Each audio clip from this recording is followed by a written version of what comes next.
Today's lesson is on airspace. It involves quite a bit of different altitudes, so if you have not seen our video on altitudes, I recommend that you watch that and then come back to this. But let's get started. All airspace within the United States' control is called the National Airspace System. The airspace is broken down into Class A through E and G airspace. Each airspace has certain requirements in order to fly within to include equipment, weather minimums, etc. Let's start from the top and work our way down. Class Alpha airspace starts at flight level 180 or 18,000 feet and extends upward to flight level 600 or 60,000 feet. To operate in this airspace, you must be an instrument-rated pilot on an Instrument Flight Rules flight plan, and your aircraft must have a Mode C transponder. This airspace is where most commercial flights and corporate jets fly during cruise flight.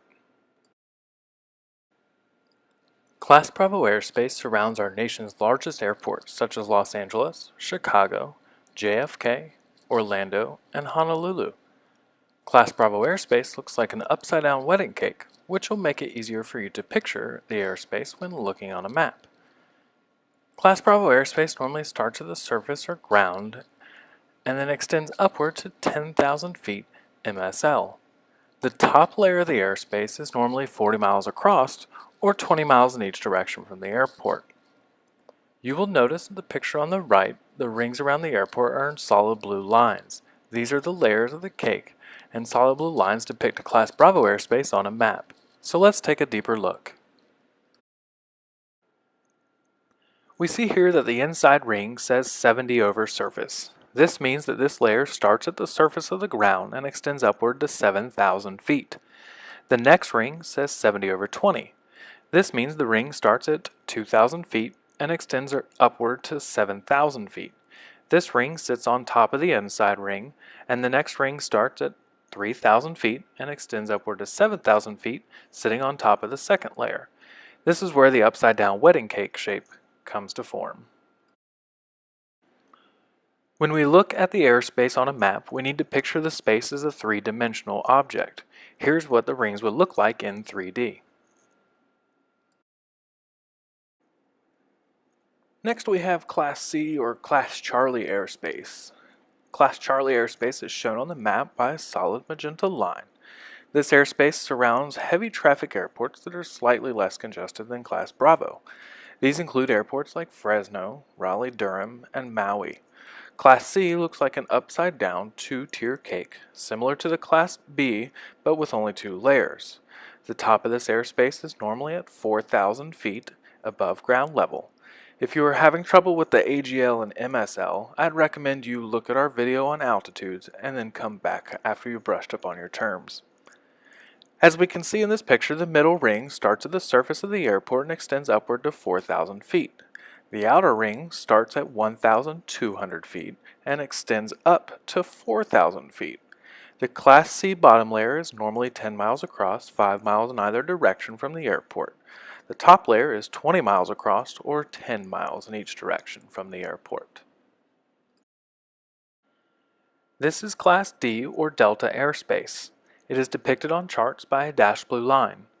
This airspace normally extends 4 miles in each direction from the airport and upwards from the surface to 2,500 feet AGL. The height in MSL is located in the box shown here as 2.7.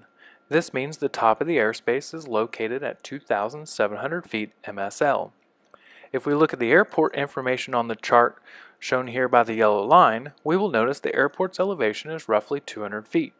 Therefore, we take the 200 feet, add it to 2,500 feet to get to 2,700 feet MSL. Here we have Class E airspace. It is depicted by dashed magenta lines. Class E is the least busy airspace when around an airport compared to airports that are surrounded by a Class Bravo, Charlie, or Delta. This is where things can start to get a little confusing, so we're going to come back to this after we discuss Class G airspace. Class G airspace is uncontrolled. This means that ATC does not talk to aircraft in this airspace and does not provide radar services such as aircraft separation. We commonly refer to this airspace as see and avoid. Pilots talk to other pilots on the radio to ensure separation. This airspace is around uncontrolled airports and very close to the surface of the Earth between airports. So now that we understand Class G, let's return to Class E. What is something you notice about Class E airspace? Could it be they don't tell you where it starts and ends? That's because it starts at the surface and extends all the way up to Class A airspace at flight level 180. Let's take a look at all the airspace so we can get a better look at Class E. Class E airspace is above every other type of airspace. When Class B, C, D, and G airspace end, Class E starts and goes all the way up to Class A. Class G airspace isn't shown on the chart, but once you learn these other classes, it's pretty easy to figure out. Let me show you an example. Here we see a faded magenta line around an airport. This means that the Class E extends down to 1,200 feet on the outside and 700 feet everywhere on the inside. So Class E airspace doesn't tell you where the top is, but it tells you where the bottom is. Everything below 1,200 feet on the outside and 7,000 feet on the inside is Class G. So there you have it. Class E starts at the bottom of Class A and goes all the way down to either 1,200 feet or 700 feet if you see the shaded magenta line, or all the way to the surface if you see the dashed magenta line. Everything below it, Class G. So now that you understand how to identify airspace, we need to learn what we need in order to fly in that airspace. As pilots, we are required to adhere to rules inside each airspace. As we previously discussed, you must be an instrument-rated pilot to enter Class A airspace, as well as be on an instrument flight rules flight plan, have a Mode C transponder, and be in radio communication with air traffic control. A Mode C transponder encodes your altitude with your 4-digit ATC assigned code so that ATC can see all of your information on radar. To enter Class Bravo airspace, you must be at least a private pilot, have a Mode C transponder, and be in radio communication. You must hear the words, for example, CAU 78, you are cleared to enter the LA Class Bravo airspace. If you do not hear those words, do not enter. You can lose your pilot's license. Student pilots may fly in the Class Bravo without an instructor if they have been trained and endorsed by the instructor on Class Bravo operations. This airspace is very complex and has a lot of radio traffic. To enter Class C airspace, you need to have at least a student pilot certificate, a Mode C transponder, and established radio communications with ATC. You do not need permission to enter, just have established communication.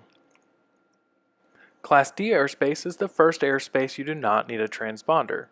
Though most planes are equipped with them, it is not required. All you need is a student pilot certificate and radio communications. Like Class C, you do not need permission to enter. For Class E and G, all you need is a student pilot certificate. Scary that you don't need a transponder or radio, though I highly suggest you have both. So have you realized any airspace missing yet? If you said F, you would be correct. The US does not use Class F airspace. In Canada, Class F is the equivalent to the US's special use airspace such as restricted areas, prohibited areas, and warning areas. The last item we need to cover for airspace is weather. I hope to teach you a few tricks to make this easy. Weather minimums are for VFR, visual flight rules, which means you must have a certain amount of visibility and be able to stay away from clouds by a set distance. Because we are on an instrument-rated flight plan in Class A airspace, we do not have any VFR weather minimums.